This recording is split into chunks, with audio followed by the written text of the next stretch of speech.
நற்செய்தி வாசகம். தூய யோவான் எழுதிய நற்செய்தியிலிருந்து வாசகம். 12ஆம் அதிகாரம் 1 முதல் 11 வரை உள்ள இறை வார்த்தைகள். பாஸ்கா விழாவுக்கு 6 நாளுக்கு முன்பு இயேசு பெத்தானியாவுக்கு சென்றார். அங்குதான் இயேசு லாசரை உயிர்த்தெழச் செய்தார். அங்கு அவருக்கு விருந்து அளிக்கப்பட்டது.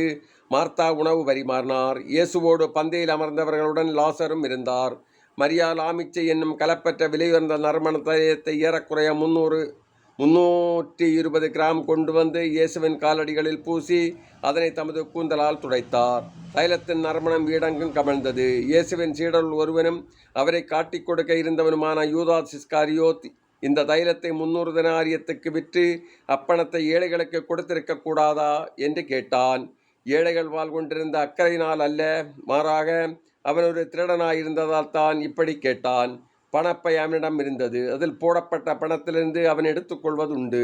அப்போது இயேசு, மரியாவை தடுக்காதீர்கள், என் அடக்க நாளை முன்னிட்டு அவர் இதை செய்யட்டும். ஏழைகள் உங்களோடு என்றும் இருக்கிறார்கள், ஆனால் நான் உங்களோடு என்றும் இருக்கப் போவதில்லை என்றார். இயேசு அங்கிருப்பதை அறிந்த யூதர்கள் பெருந்திரளாய் வந்தார்கள். அவர்கள் இயேசுவை முன்னிட்டு மட்டுமல்ல, அவர் உயிர்த்தெழச் செய்திருந்த லாசரை காண்பதற்காகவும் வந்தார்கள். ஆதலால் தலைமை குருக்கள் லாசரை கொன்றுவிட திட்டமிட்டார்கள். ஏனெனில் லாசரின் காரணமாக யூதரிடமிருந்து பலர் விலகி இயேசுவிடம் நம்பிக்கை கொண்டனர். இது கிறிஸ்து வழங்கும் நற்செய்தி. கிறிஸ்துவே உமக்கு புகழ்.